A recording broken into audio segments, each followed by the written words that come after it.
Safdah TV.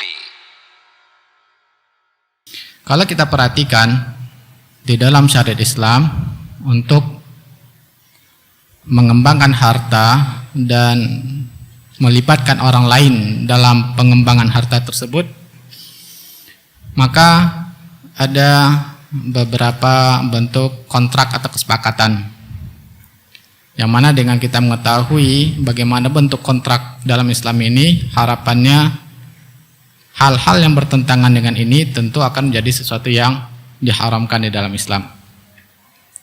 Yang pertama, bentuk kontrak dalam mengembangkan harta melibatkan orang lain, yaitu dikenal dengan akad musyarakah. Dan Allah sudah mengatakan, wa inna katsiran minal khalatai la yabghi ba'dhum ala ba'din illa alladzina amanu wa amilus shalihat wa qalilum minhum, dalam surah As-Sad ayat 4. Sangat banyak orang yang bekerja sama, mereka saling menzalimi, kecuali orang-orang yang beriman dan beramal saleh, dan itu amat sedikit.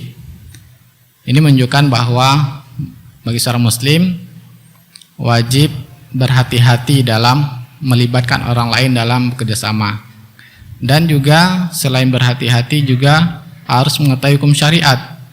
Kalau tidak mengetahui hukum syariat, otomatis maka akan saling menzalimi. Apa yang dimaksud dengan syarikat di dalam Islam? Yaitu dua orang atau lebih mengumpulkan harta mereka untuk mereka kembangkan dengan bersama-sama.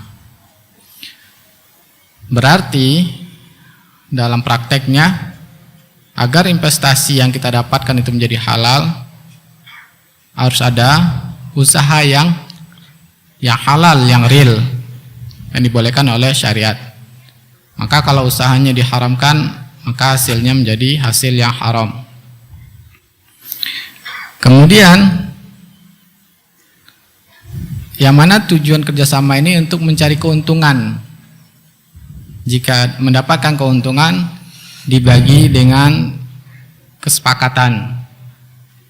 Dan jika terjadi kerugian, maka masing-masing menanggung sesuai dengan porsi modalnya.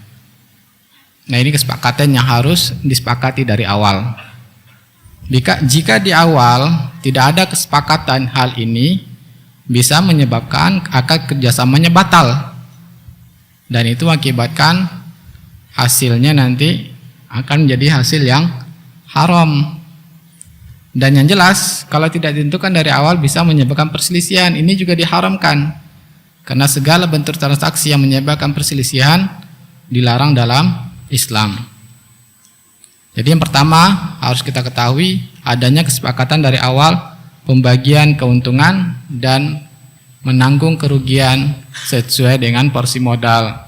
Dan ini juga yang dijelaskan oleh Ali bin Abi Thalib, sahabat Ali bin Abi Thalib, bahwa jika mendapatkan keuntungan sesuai dengan kesepakatan dan kerugian sesuai dengan porsi modal. Kemudian pembagian keuntungan ini setelah, yaitu keuntungan bersih, setelah dikeluarkan biaya-biaya dan adanya likuidasi atau penghitungan aset-aset yang bentuk barang dicairkan berbentuk uang, barulah diketahui keuntungan bersih, dan inilah yang dibagi. Yang kedua adalah bentuknya mudharabah, yaitu salah satu pihak hanya menyerahkan uang saja dan pihak lain yang akan mengelola. Maka kesepakatannya yang harus disepakati di awal, yaitu pembagian keuntungan, yang harus disepakati dengan persentase dari keuntungan tersebut. Kemudian jika terjadi kerugian, pihak pemodal menanggung rugi finansial, sedangkan pihak pekerja menanggung rugi tidak mendapatkan apa-apa dari pekerjaannya. Jadi kerugian pada jasa yang sudah dia kerahkan untuk mendapatkan usaha tersebut, dalam mencurahkan usaha tersebut. menjalankan usaha tersebut. Nah, inilah dua hal yang sering dilakukan atau yang umum dilakukan untuk mengembangkan harta.